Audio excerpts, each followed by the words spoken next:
We just ran into a hotter team. How many times are we going to use that excuse? We'll get to that. And then also, the Milwaukee Brewers, where do they stand going forward in the infield? Talk about that coming up next here on Locked On Brewers.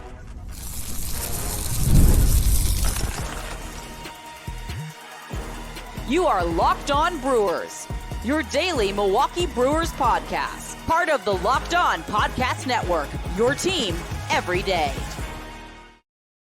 One of the things that really bothers me is every year is like, well, the team that beats the Milwaukee Brewers in the playoffs, whatever round it is, usually an early round, goes on to the World Series.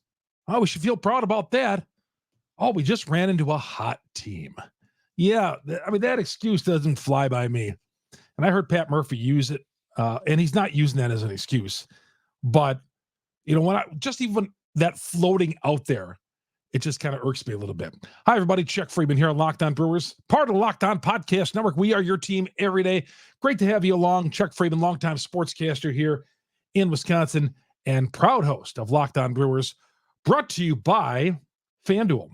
You can get started with big returns on FanDuel. Place your first $5 bet. You'll get started with $200 in bonus bets guaranteed.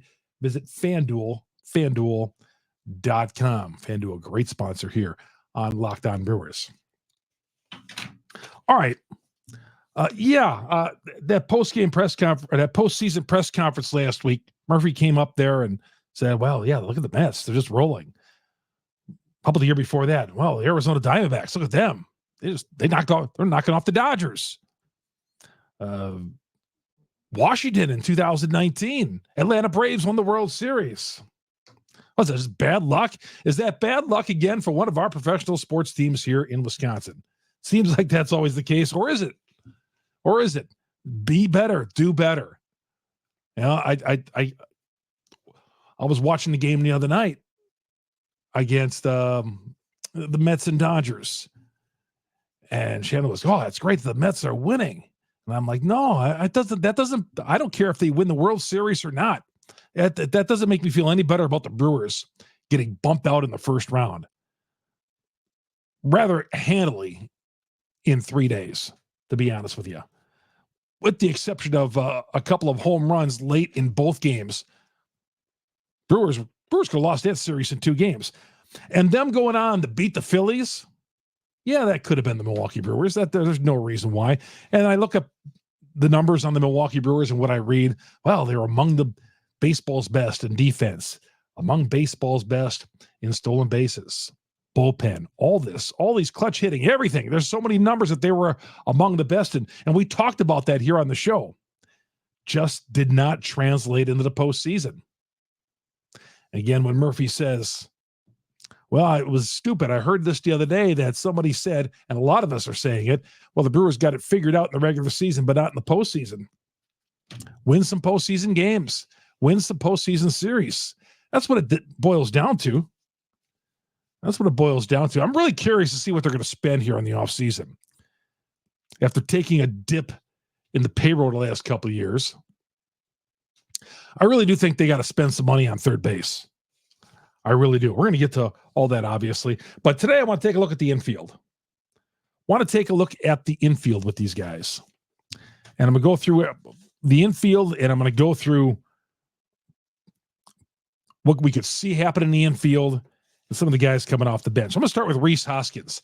I'm probably one of the few people who aren't completely down on Rhys as my everyday first baseman. Now, it is disturbing when you see Rhys being pinch hit for, and yeah, Jake Bauers did hit the home run in the postseason. But Rhys Hoskins, if he picks up the $18 million option, which all indications are, sounds like he's going to do it. He talked after the last game. He's going to do his due diligence. He fits in well with this team. My read is he's going to pick up that side because there ain't nobody going to be giving Rhys Hoskins a multi-year contract worth over $18 million a year. Let's face it. That just isn't going to happen. And he signed that contract with the Brewers, late January last year, that 2-year, $34 million contract. So at $12 million last year, that was a little bit of a bargain. I mean, if you think about it, 26 home runs, he did bat 214, but he had 82 RBIs for a 214 batting average. 82 RBIs, not bad. Not bad. And I'm not making excuses for his 214 batting average and some of those things. And yeah, there was times when he was bad. He was coming off the knee injury, and I do think when he had the injury as he was rounding first base early in the season, or was the hamstring? It was the hamstring. That's what it was. Because he had the knee surgery in the offseason. He had the ACL surgery in the offseason. But that could have been related to this. And I think, when you're coming off a year of having knee surgery, I'm cutting a guy some slack.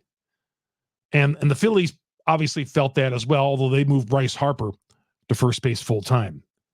But let's see what Rhys does in 2025. I'm okay. I'm really good. I'm more than okay with Rhys Hoskins being my first baseman on opening day when the Brewers tee it up. I really am.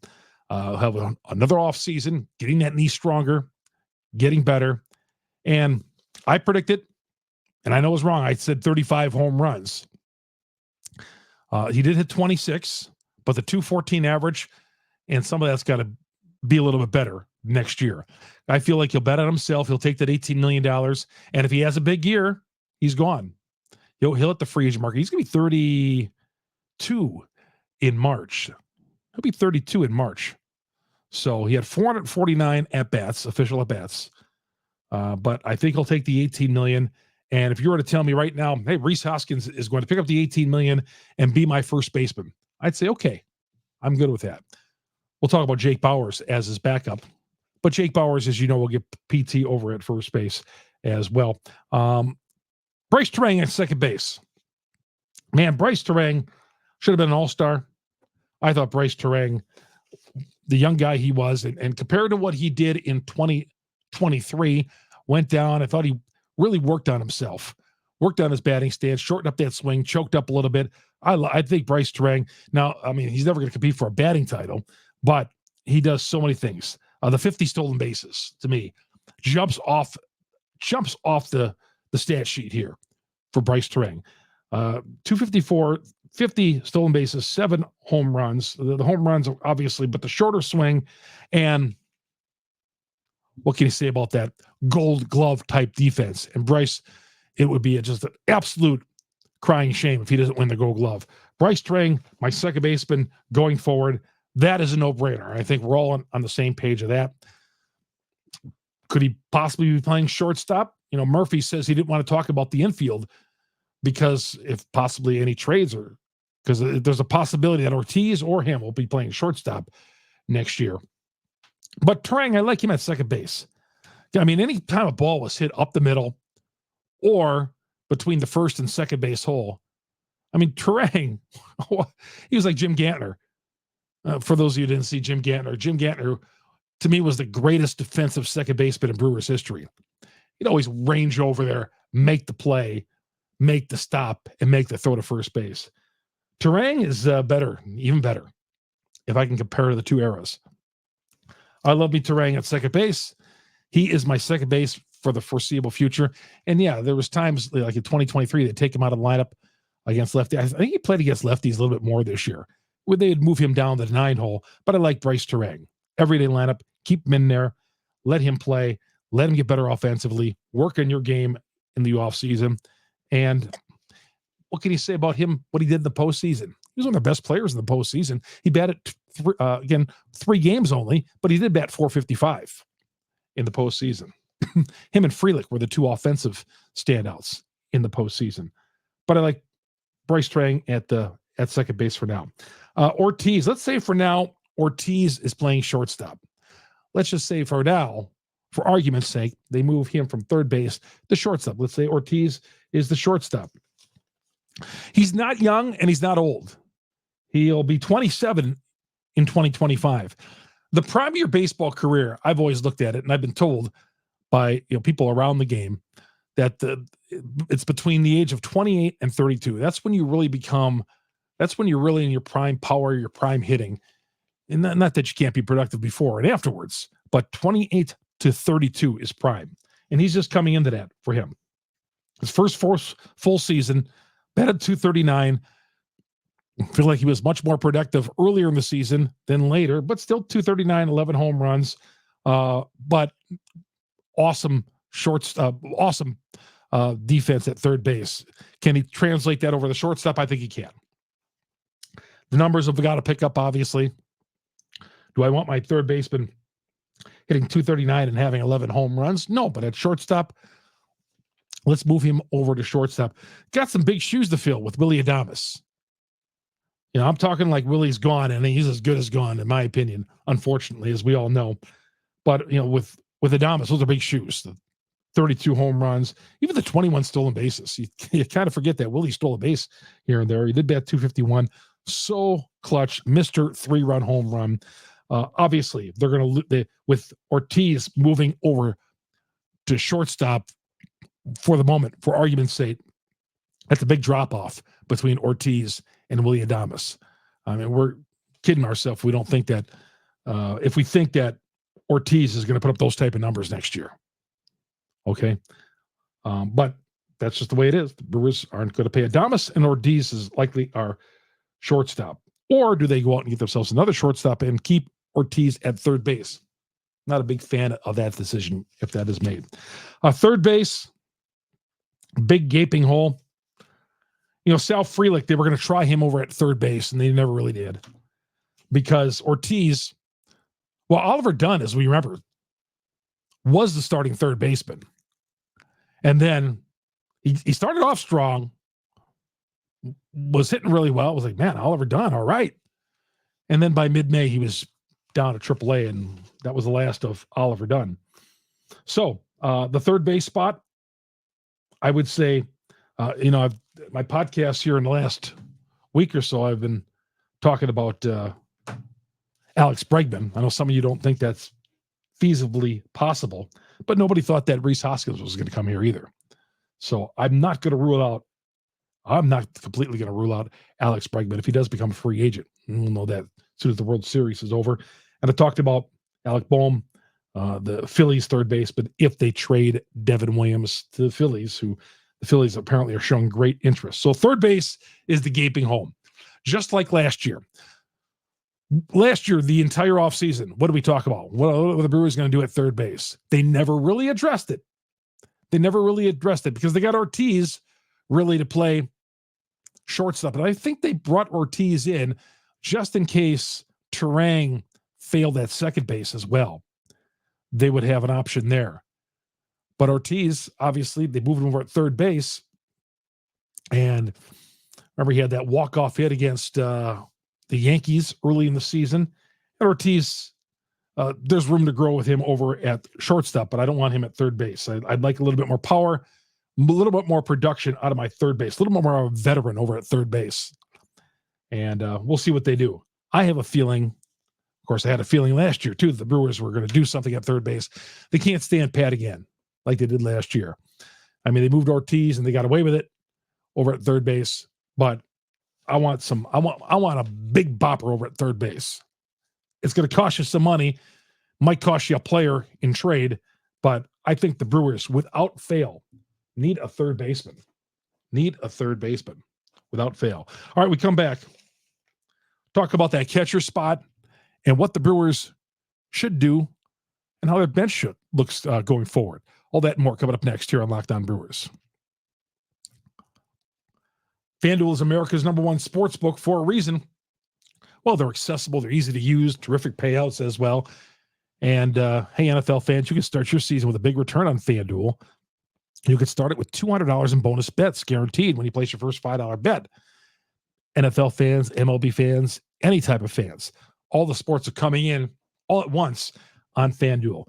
How about the live betting? If you get a hunch in the middle of the game, you see a score, say on NFL Sunday, you see a score of the game, well, you can check out the latest stats and view that live play-by-play, which is ahead of what you see on TV by a few seconds. You'll view that play-by-play. It's so much more on the same plays, on the same page when you place your bets.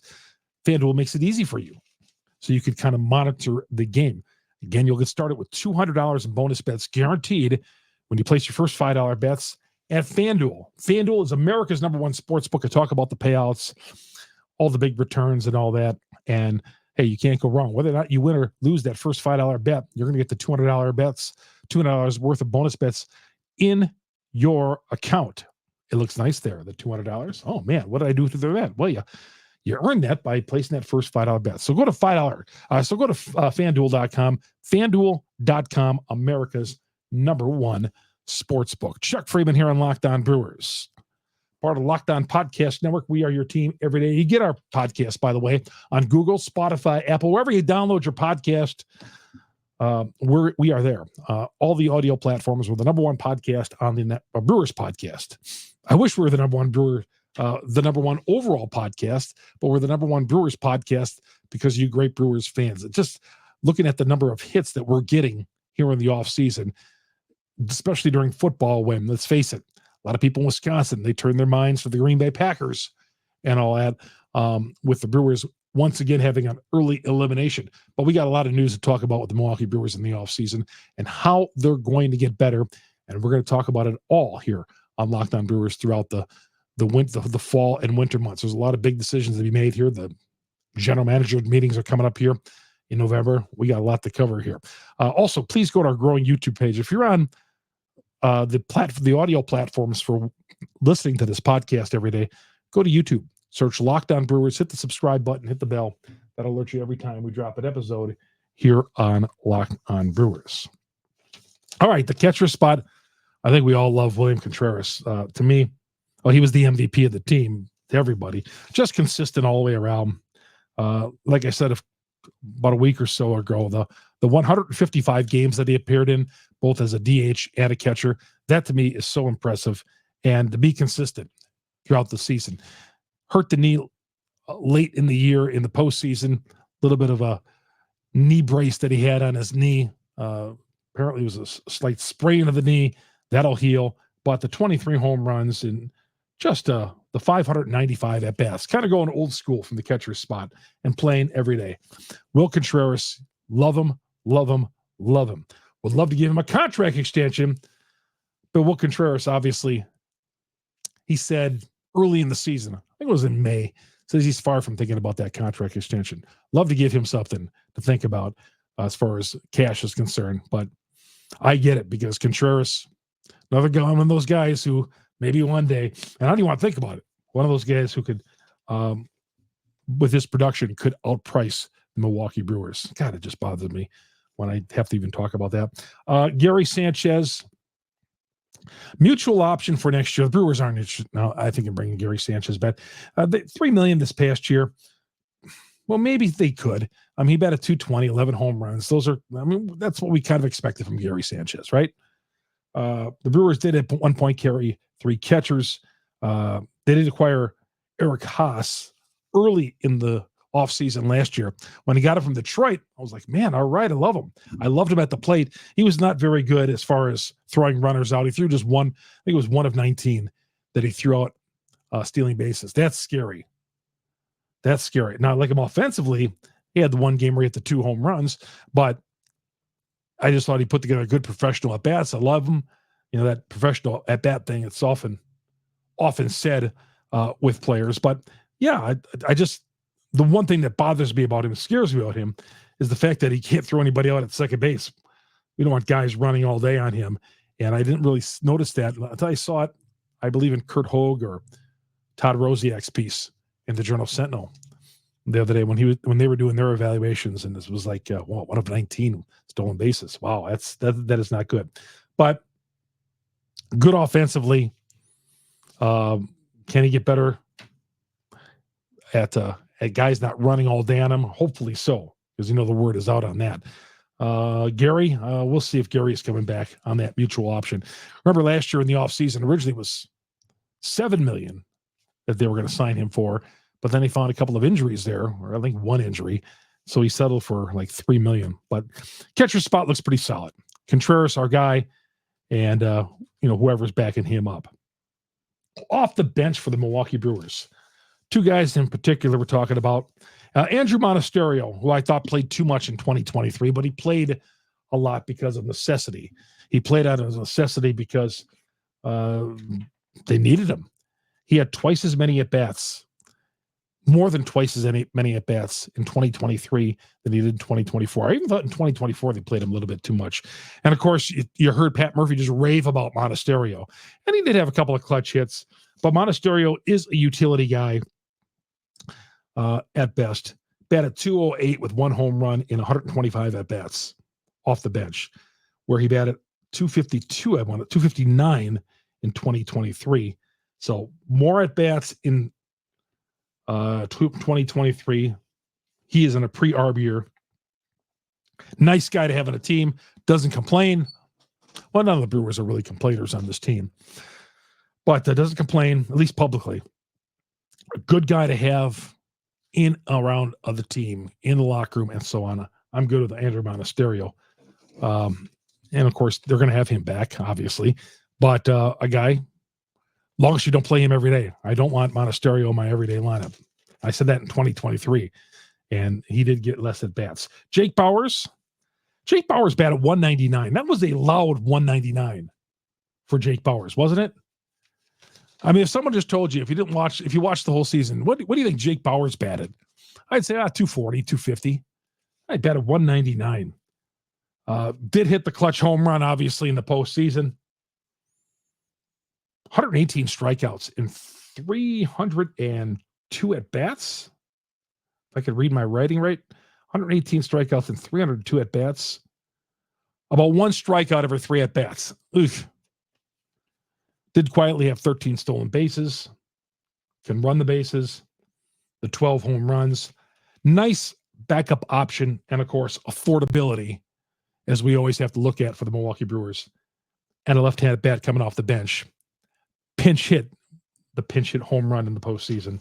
That's what we think of Jake Bauers. But yeah, 199. I thought it was a very loud 199 for Jake Bauers. So there you go. And the Brewers are going to get hopefully better in the offseason. Like I said, I'm okay with Hoskins playing my everyday first base. Terang, of course, at second.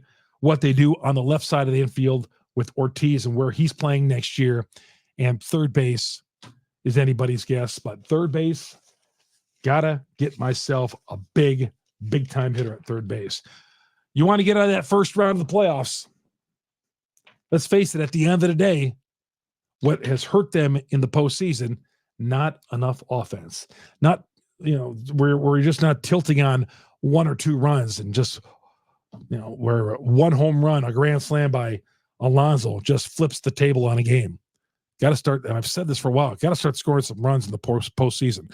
We'll come right back and wrap it up. Chuck Freeman here on Locked On Brewers. Part of Locked On Podcast Network. We are your team every day. Game time. Hey, if you're going to go to Bucks games coming up, concerts, see some good concerts coming up in the Milwaukee area, comedy shows as well, go to Game Time.